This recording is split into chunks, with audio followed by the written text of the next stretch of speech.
Bismillahirrahmanirrahim. Assalamualaikum warahmatullahi wabarakatuh. Pemirsa dan saudaraku semuanya, semoga Allah senantiasa melimpahkan rahmat dan berkah pada kita semua di dunia dan di akhirat. Amin. Saudaraku semuanya, pernah dengar tentang Masjid Agung Tuban? Kalau belum, siap-siap terpukau. Masjid megah yang satu ini bukan cuma ikon kebanggaan masyarakat Tuban, tapi juga saksi bisu perjalanan sejarah yang luar biasa. Masjid Tuban berdiri kokoh di sisi barat alun-alun Tuban.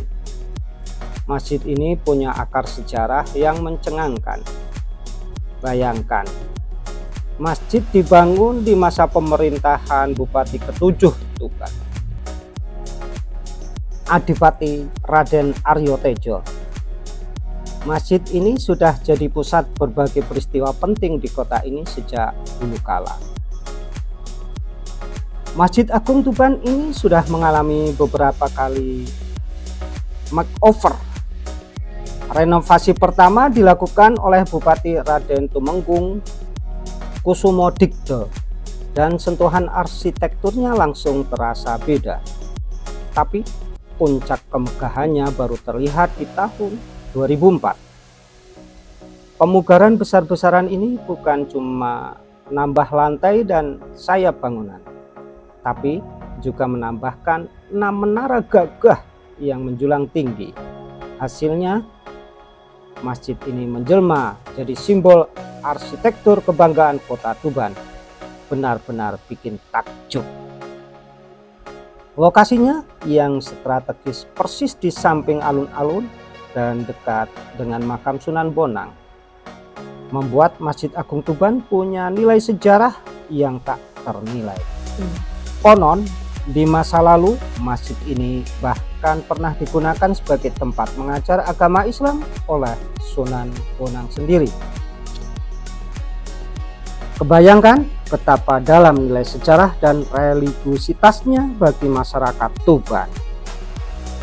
Siap-siap dibuat kagum dengan arsitektur Masjid Agung Tuban dengan ornamen khas Jawa klasik yang memukau dan warna-warni yang mempesona.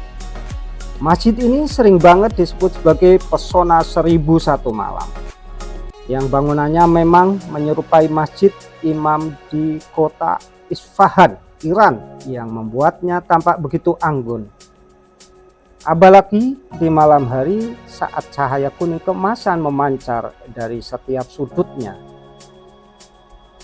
Masuk ke dalam, kamu akan melihat pola lengkungan yang menghubungkan tiang penyangga yang ternyata terinspirasi dari Masjid Cordova, Spanyol. Perpaduan arsitektur lokal dengan sentuhan internasional ini bikin masjid ini makin istimewa. Keistimewaan Masjid Agung Tuban enggak berhenti sampai di situ. Beberapa langkah dari masjid ada Museum Kembang Putih. Museum ini menyimpan berbagai artefak sejarah seperti Al-Quran kuno, keramik Cina, dan pusaka lainnya. Jadi, selain beribadah dan mengagumi arsitekturnya, kamu juga bisa memperkaya wawasan sejarahmu di sini. Masjid Agung Tuban bukan cuma tempat ibadah, tapi juga jantung spiritual dan simbol semangat religius masyarakat Tuban.